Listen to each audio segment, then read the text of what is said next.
Well, there you have it. A champion has been crowned from the national championship. And why did this team here in the Ohio State Buckeyes win the whole thing over Notre Dame Fighting Irish? It is bearing down and gridiron here on this Wednesday evening, and it starts right now.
I feel blessed, that's evident.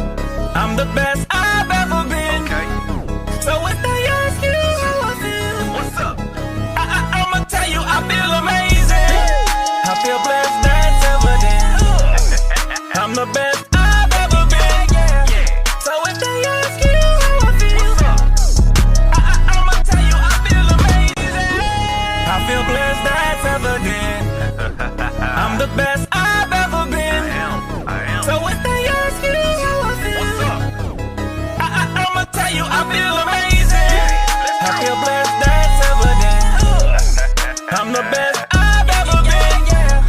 So if they ask you how I feel, I'ma Well, good evening, good people out there. How y'all doing today? Yes, your boys in the building, bearing down the gridirons here as we are here for the national championship recap.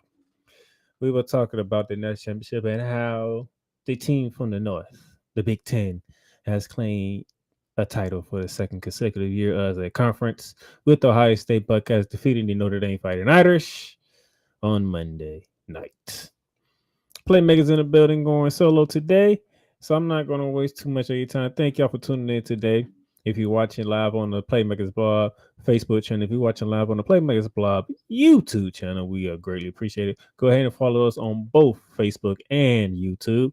If you're also watching on my personal LinkedIn page, thank you for tuning in on there as well. Also, shout out to Rare Wise Radio, where this will be played on Saturday morning, 11 a.m. Also, we are also available on Spotify, Apple Podcasts, Amazon Music, and iHeartRadio, and wherever else you get your podcasts. Is it? Bearing down the gridiron. With that being said, we're gonna jump right into it, and we gotta do it how we always do it here on Bearing Down the Gridiron with your 2-minute drill.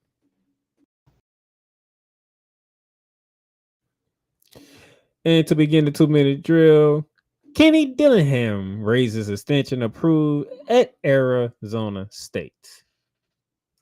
Arizona State's football coach Kenny Dillingham is getting a big raise following the Sun Devils' unprecedented, unpredicted, unexpected trip to the college football playoffs by way of winning the Big 12 championship in their first year as a Big 12 conference, as a Big 12 team.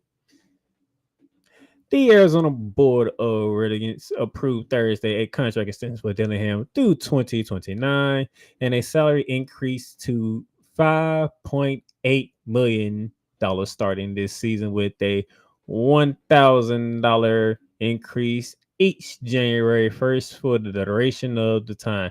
He made 4.1 million last season. Now, the contract includes a 1 year extension and raises for reaching certain benchmarks up to a $450,000 increase for a 11-win season. Very deserved because he took Arizona State, as we said numerous times on this program, that they will pick last in the Big 12. They were picked to finish last in the Big 12, but they ended up number one in the Big 12. They got one of the four buys before ultimately going down to Texas in the quarterfinals up in the Peach Bowl down in Atlanta, Georgia. But Kenny Denham, you did a phenomenal job this year.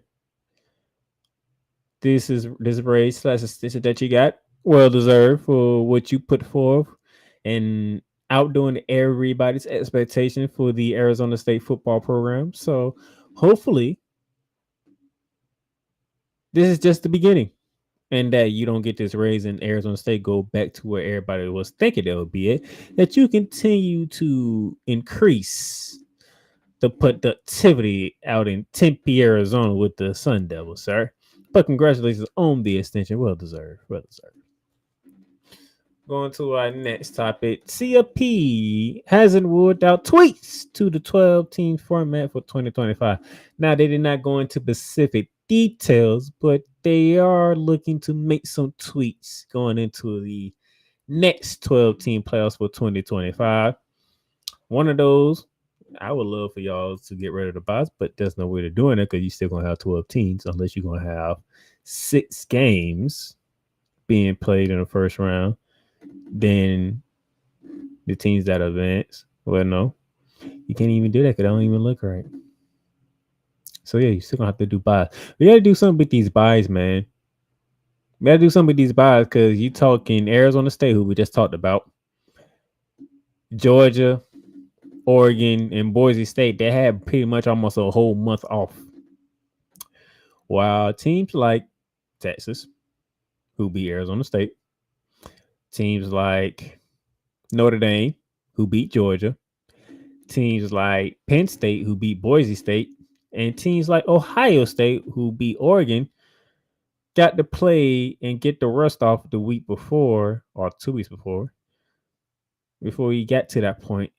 So the teams that received the buys came in rusty. The teams that got the rust off in the first round because they were hosting home playoff games got to knock it off, and they came in prepared, ready to play. While the teams that came out by was not ready to play, except for Arizona State, who showed up in the second half, but it took them a whole half to get back to form. You gotta do something with these buys, man. Gotta do something with these buys. These buys are way too long. Okay, this is way too long. Too long of a waiting period for these teams here. But just the first year, so I'm gonna hold back for now. See if they make any tweaks, and if they don't, we'll see how year 2 goes because you know they're going to 16 and it's coming very soon. But that's just me. Now, Sunbelt finds Marshall for bowl opt-out due to players' exit.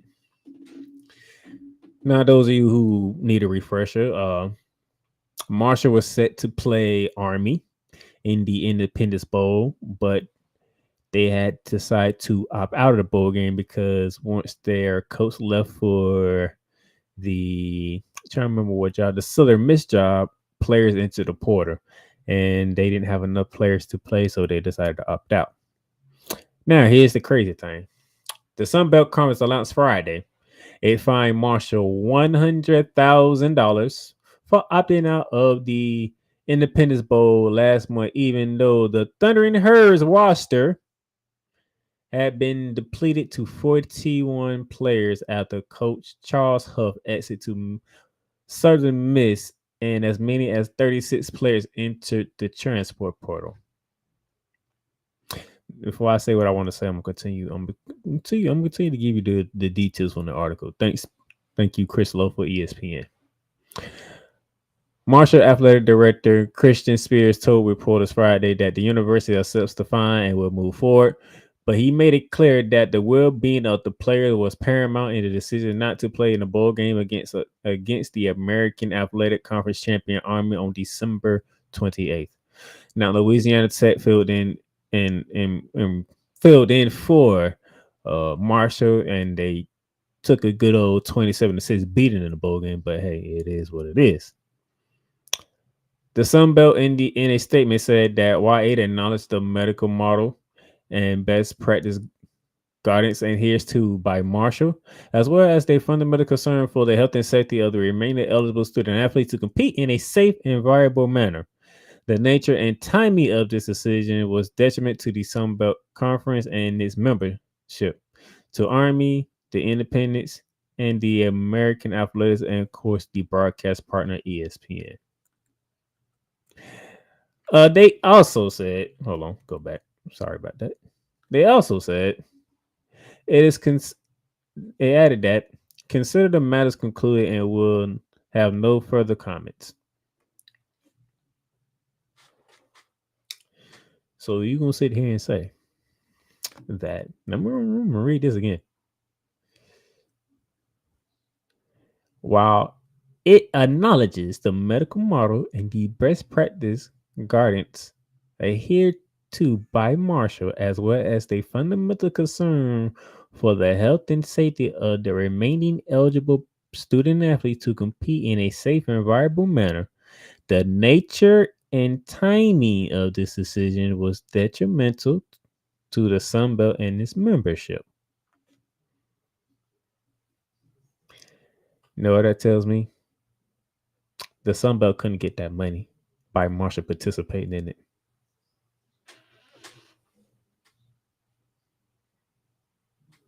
Yes, you heard me correctly. The money for being in a bowl game was missed out by the Sun Belt because Marshall had to do the correct thing and not play. 36 players entered the transfer portal after Coach Huff took the job at Southern Miss.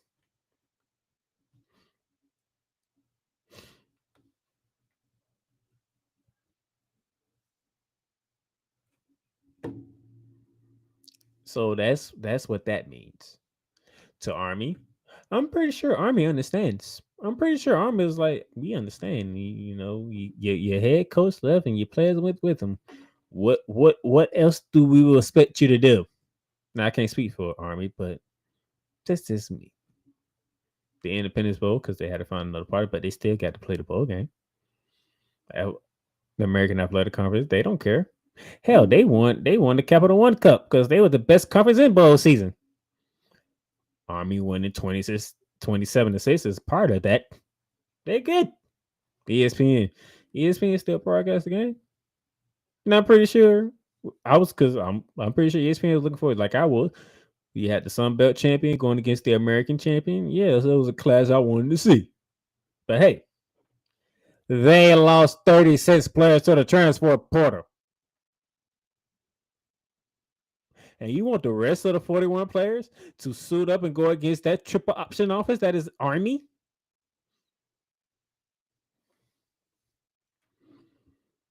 You greedy bastards.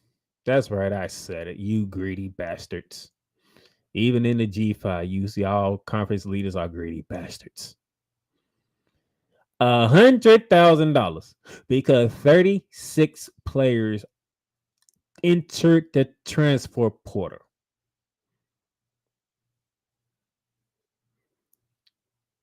So them doing the right thing cost them $100,000.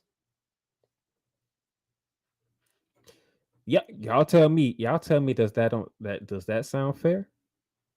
If you lose that many players, and you have to make a decision to either play in the bowl game or opt out because this ain't gonna work. Yeah, y'all tell me. But $100,000 fine here. We're talking one with 5 zeros behind it, with a comma after the second zero. Y'all tell me, is that fair? Or is the Sun Belt being greedy bastards like the NCAA has always been? I'm just throwing that out there. Y'all let me know. Cause that says how I feel. Y'all shouldn't. We finding them $100,000. They almost half their roster was gone. What you want them to do? Stuff like stuff like this is reason why. This is the reason why what I said last when I had Cole Johnson on here. It's gonna be I need to create a segment with him or Cole Johnson versus the NCAA. Need to be probably twice a month or once a month that he can just talk about what's going on with the NCAA and why he's against them. Because it's stupid stuff like this right here. $100,000, where almost half of your damn team winning the transfer portal. Don't make no sense. It don't. But let me continue on. You already saw about mistake. But yes, Steve Sarkisian. Speaking of Cole Johnson, Steve Sarkisian agrees to a new contract with Texas. I really would love to hear how Cole Johnson feels about this. More than a week after this season ended in the college football playoffs, Texas agreed to a new contract for Coach Steve Sarkisian. The sides came to an agreement Friday night, and a deal that included an extension. Doesn't say what that extension entails of, but he did get an extension. A source close to ESPN that it's a 7-year contract extension for Sark. That adds a year to his deal and makes him one of the highest paid coaches in college football. Now the news of the agreement was first reported by the Action News, which is noted that the deal came after Sark declined interviews with 2 NFL franchises for coaching positions. So, Steve Sarkisian is still a Longhorn, and he will be a Longhorn, of course, for however long he wants to be. Congratulations, sir. Now, you still got some work to do because the way that you looked it against Georgia and Atlanta, the way you looked it against Ohio State in the Cotton Bowl, but it's not impressive whatsoever. So you got some work to do, okay? And I'm pretty sure that when the Southeastern Conference meeting comes about, there's going to be some heads rolling. It's going to be some things because the Southeastern Conference looked terrible this season in both seasons. It really did. So yes,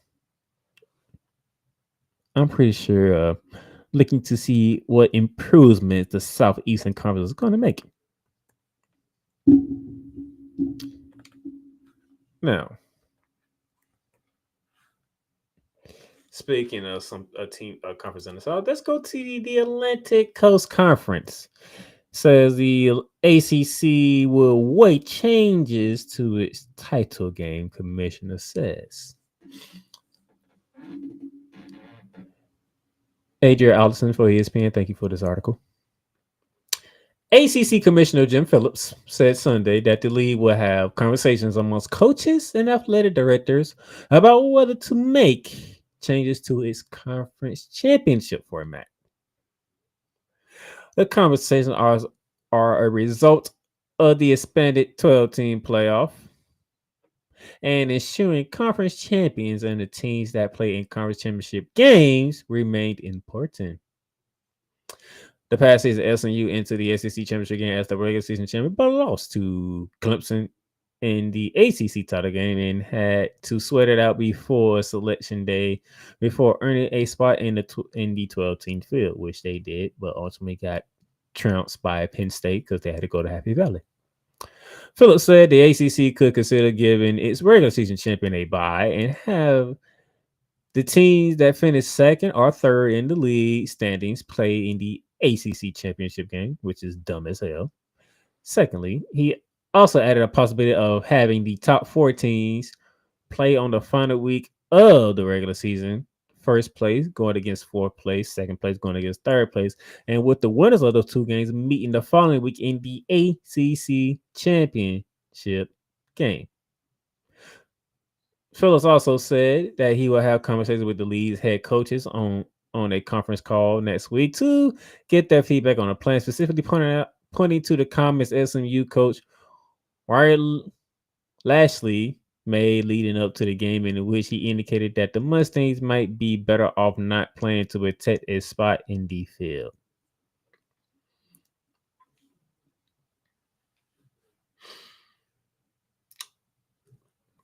Now that I just read all that, first and foremost, that first option, giving your regular season champion the final week off, that is the dumbest thing I ever heard. What's the point of making the schedule if not all your teams going to play the same amount of games? That's stupid. Everybody in the ACC play the same amount of games. So your regular season champion going to get a game off? And your second and third place team fight for the ACC championship? That is dumb as hell. See, this is the problem. This is another problem with the NCAA. The NCAA doesn't take charge over these conferences. They let each conference act like it's own independent, and you get stupid ideas like that. Oh, our regular season champion gets the week off, and the other two teams that finish second and third, they'll play in the ACC championship game down in Charlotte. That is the dumbest idea I've ever heard. What the hell is that? You got 12 teams in the playoffs, and now these conferences don't know how to act. Oh, here's the other possibility. Your top 4 teams duke it out in the final week of the regular season, which means whoever's in first place will take on a fourth place team, and whoever's in second place take on a third place team. And the winners will play, and the winners of both of those games will go to the ACC championship game the following week. What if you had a scenario like you did this year? Clearly, SMU clinched their spot, and you had to see if Miami could beat Syracuse. And Clemson didn't matter because they in their season in their in-state rivalry with South Carolina. But you needed to see Miami and see if Miami can go on the road and beat Syracuse, which they didn't, which is the reason why Clemson got in. Don't start making these dumb changes. Miami didn't handle their business. That's why they didn't make the ACC championship game. That's why they didn't have a shot to make the 12-team playoffs. SMU barely got in because they came back and lost on a last-second field goal. Performances on the field matter. If Clemson would have continued to boat race them, SMU wouldn't have got in. And that would have been plain simple. Because you know why? Your dumbasses didn't show up in the biggest game of the season thus far. But you made a comeback, and it's the reason why you got in. Your performance matters. When you step on that gridiron field, when you step between those lines, whether it is in Dallas, whether it's in Charlotte, whether it's in Clemson, Florida State, whether it's in Miami, it don't matter. When you step between the lines, you better put your best foot forward because your performance matters. That's not change things up.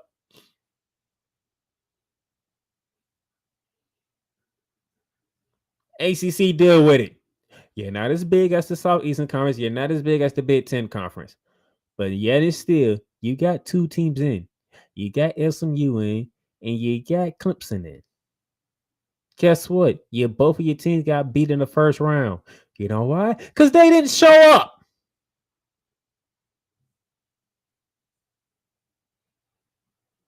How about making your conference better? If you want to be respected, make your conference better. You got to respect the Big Ten. They got back-to-back national champions now.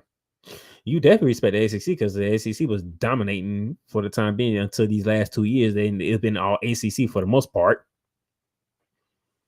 The Big 12, you can flip-flop between the Big 12 and the ACC. Which one you want to put third and the other one fourth? You don't hear them crying about making changes to the Big 12 championship game. Or because Arizona State came from last to first all of a sudden and they beat Iowa State and we couldn't see Coach Brown and Colorado in there. And then, no.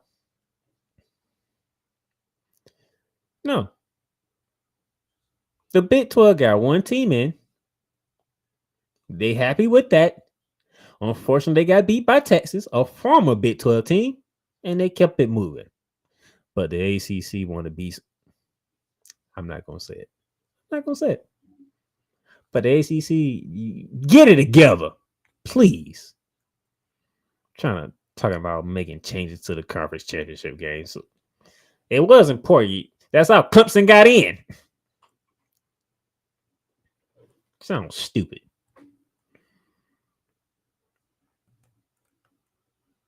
My bad. Now,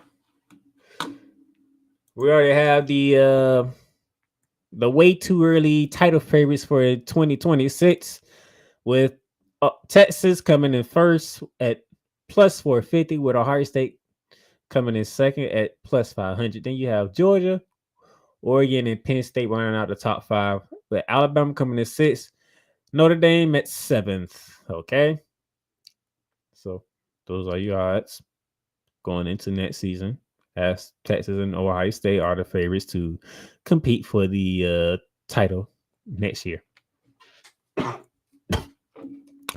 And then finally, as I keep messing up,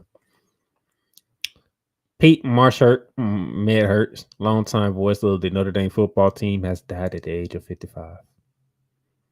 I hate to end on that note, but that was the last news that I was able to snatch for today.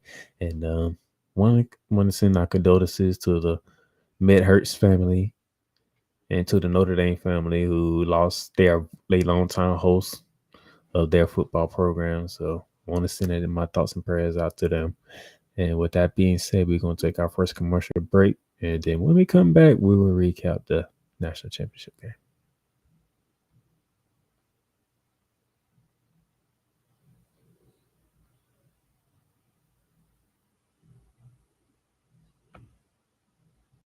Whether it's news, the largest egg producer finds bird flu in chickens at a Texas plant, weather, devastating tornadoes rip through the heart of the United States, inspiration, a breast cancer survivor completed the journey of chemotherapy and now begins a future one of matrimony, or sports. Michael Jordan is shown on a photo with Diddy. LeBron James has a video extolling the virtues of a Diddy party. This has been yet another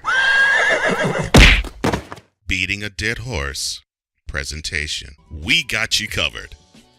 BS3 Network, in association with Comey Media Incorporated, proudly present The Morning Shift with Cole Johnson. Live every weekday at 8 a.m. Eastern, 7 a.m. Central.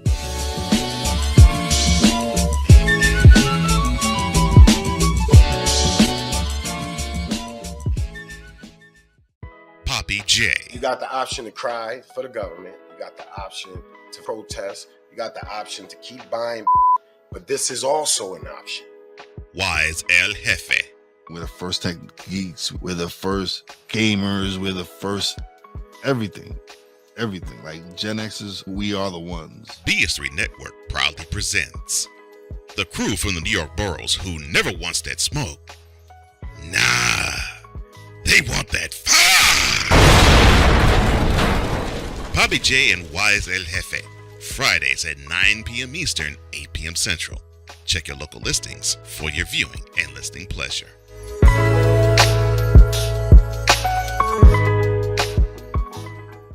WWE Shop is your online source for all things WWE. Be a part of the site, man, and score wrestling gear for big events like WrestleMania or SummerSlam. From current superstars to legends, from Raw to SmackDown to NXT. Don't miss this chance to shop for the most awesome WWE merch. Shop for the best deals as well as WWE gift cards and save big on your favorite items. WWE Shop at Fanatics Experience. Cool McCain. You thought you wanted Gunther against Chad Gable, but you didn't. And I'm going to tell you why. Chad Gable would take everything that Gunther's done and bury it. The Playmaker. It was on site. AJ Styles walked out there, seen LA like, oh, okay, then LA Knight hopped out the car, let's go. Break down everything in TNA, AEW, and all of the WWE programming. Join these two kings, monarchs of wrestling, live every Monday at 6:30 p.m. Eastern, 5:30 p.m. Central on the Play Caller Sports Talk YouTube channel.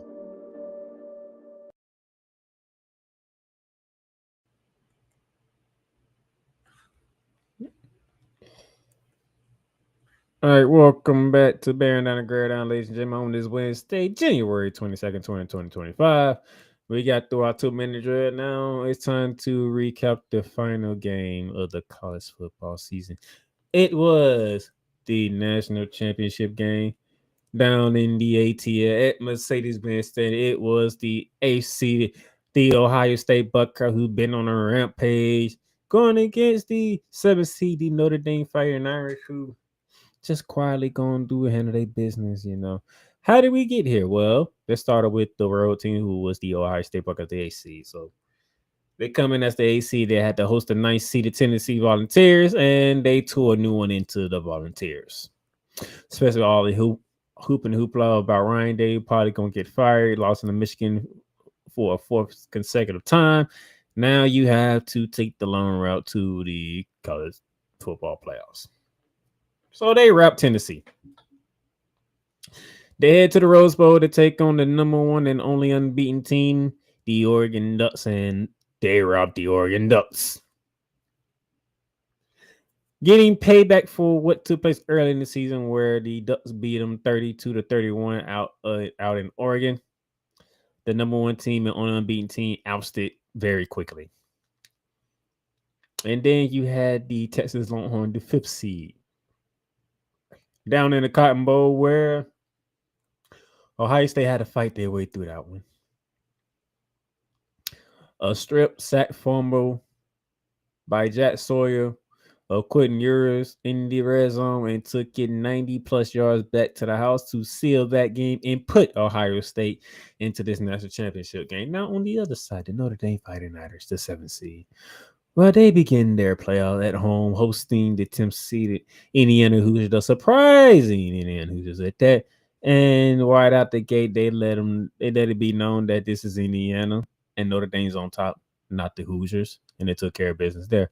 From there, they had to take the trip down to New Orleans, Louisiana, to take on the Georgia Bulldogs. What was scheduled for the first of the year, which was the New Year's, but it had to do it on the second because obviously of the incident that took place down in New Orleans, which was very tragic. Nevertheless, they played a game. Georgia couldn't find no offense. Notre Dame had no business. They did what they needed to do to get past the Georgia Bulldogs. And then there was a trip down to Miami for the Rose Bowl against the Penn State Nittany Lions. A close game, nip-a-tuck game, and a turnover forced by the Notre Dame Fighting Irish led to the game-winning field goal, putting the Notre Dame Fighting Irish and Marcus Freeman into the national championship game against Ohio State that took place on Monday. And with that being said, it was the Ohio State Buckeyes 34-23 win over the Notre Dame Fighting Irish. Notre Dame struck first, then 28 unanswered. No, take that back. 31 unanswered by the Ohio State Buckeyes. It quickly went from 7-0 to 31-7 midway through the third quarter before Notre Dame finally was able to answer again when they made it 15-31 towards the late part of the third quarter. Beginning of the fourth quarter, they was able to score again and make it an 8-point game. And then, as we all know, the play of the day, Will Howard to Jeremiah Smith on a critical 3rd and long situation that put the Buckeyes from punting the football to kicking a field goal to seal the deal. 33-yard field goal to make it 34-23, as that was your final score there. Give you the team statistics: 445 yards of offense for the Buckeyes to 308 for the Notre Dame Fighting Irish. Ohio State did turn the ball over. That's how Notre Dame got back in the game, but nevertheless, almost 5 minutes of difference in time possession in favor of the Buckeyes. But man, what can be said? Will Howard, 17 for 21, 231 through the air, 2 touchdowns. Quinyon Jenkins, 11 carries, 100 yards rushing with 2 rushing touchdowns. Jeremiah Smith, 5 catches, 88 yards and a touchdown. None bigger than that big third and long catch where he caught it, and it was pretty much game seal match for the Ohio State Buckeyes. On the Notre Dame side, Ryan Leonard, 22 for 31, 255, 2 touchdowns. Leonard was also the leading rusher with 17 carries, 40 yards, and a touchdown. Greathouse leading receiver for Jaden Greathouse, leading receiver for the Fighting Irish, 6 catches, 128 yards, and both of the touchdowns passed by Ryan Leonard. There's really much you can't say, man. The Ohio State Buckeyes, they captured. It's their 7th national championship in program history. Their first one since 2012, the first year of the 4-team college playoffs when they went through the Oregon Ducks and Alabama in that one. That's when Carnell Jones led the Buckeyes, and they had Zeke Elliott. So they ran through Alabama in the semifinals, and they ended up boat racing Marcus Mariota and the Oregon Ducks in the national championship game. That was the last time they did it. Urban Myers was the head coach. That's how long it's been. This is Ryan Day's first national championship, and it's safe to say that he's not getting fired no time soon. He finished the deal. Now, we heard Paul Feinbaum on Get Up, I believe the day after Tuesday, the day after, where he wasn't impressed that Ohio State won the national championship because of the $20 million deal roster that he had and all that stuff. Well, guess what? He might have had a $20 million roster, but he had to deliver. He delivered. You can say you're not impressed. You can say you're not happy. You can say all these things, but no, whatever the case may be, the Buckeyes are on top of the football world. And it's just where it is. Ryan Day got his elusive championship. The Buckeyes get to celebrate now. And they get to throw away that terrible loss to Michigan at the Horseshoe because they can call themselves national champions. Now, the question would have been if Ryan Day wouldn't have won the national championship, would the talk would have been, because I do believe if it wasn't for that loss to Michigan and the backlash that the Ohio State Buckeyes got from that loss, this run probably never would have happened. So in a way, maybe Ohio State fans probably should thank Michigan for putting down the Buckeyes again. Because if you didn't have that type of energy towards Ryan Day and this team, maybe this team wouldn't have shown up the way that they did in the college football playoffs. Boat racing the Tennessee Volunteers, boat racing the Oregon Ducks, making the critical plays against Texas, and making the critical plays against Notre Dame to capture the 7th championship in program history. Maybe, just maybe, Ohio State fans should thank Michigan for that L that they took, because they got to be down at their lowest moment of the season. Yeah, the loss to Oregon hurt because they could have won that game. They lost by 1 point. Those losses hurt. Those type of games hurt. But getting pounded, getting punched in the mouth by your rival, and after that, your own fan base is turning against you. People's calling for your head coach's job left and right. This roster, who has $20 million worth of a roster, feeling the pain of their fan base turning on them, saying y'all ain't worth a darn for that much. And you see what they did in the first ever 12-team playoff. Now, here's the question. Because when Urban Myers won the first 14 playoff, they never won it again since. And that's why we got to this point where Ryan Day won the first ever 12-team playoffs. Will you also pull Urban Myers and never win one ever again? Because that was the only time outside of Michigan this last season that the Big Ten has won the national championship. Because when you went to the 14 playoffs, Ohio State won the first one, and it was either the SEC or Clemson winning the rest of them in the 14 playoffs until Michigan this last season. And now this past season to begin the 12-team playoffs, Ohio State is back on top. Can Ryan Day keep it going for the Big Ten? Or will the SEC and a team like Clemson somewhere out in the world will start raining down on the 12-team playoffs? Now we want to see. Now the reason why they did the 12-team playoffs to see different champions, to give more teams a chance to showcase what they can do in these environments. Ohio State wins the first one. Can they go back to back? Can the Big Ten claim hold to the 12-team playoffs the way that the SEC came hold to the 14 playoffs? We shall see. But for right now, Buckeye Nation, you can still celebrate because you're back on top of the college football mountain. And with that being said, the final AP rankings of the season. Of course, Ohio State is number 1, followed by Notre Dame. Oregon comes in at 3, Texas at 4, Penn State running out the top 5. Then you have Georgia, Arizona State, Boise State, Tennessee, and Indiana in the top 10. And then you see 11 through 25, starting with Ole Miss, going all the way down to Colorado at 25th.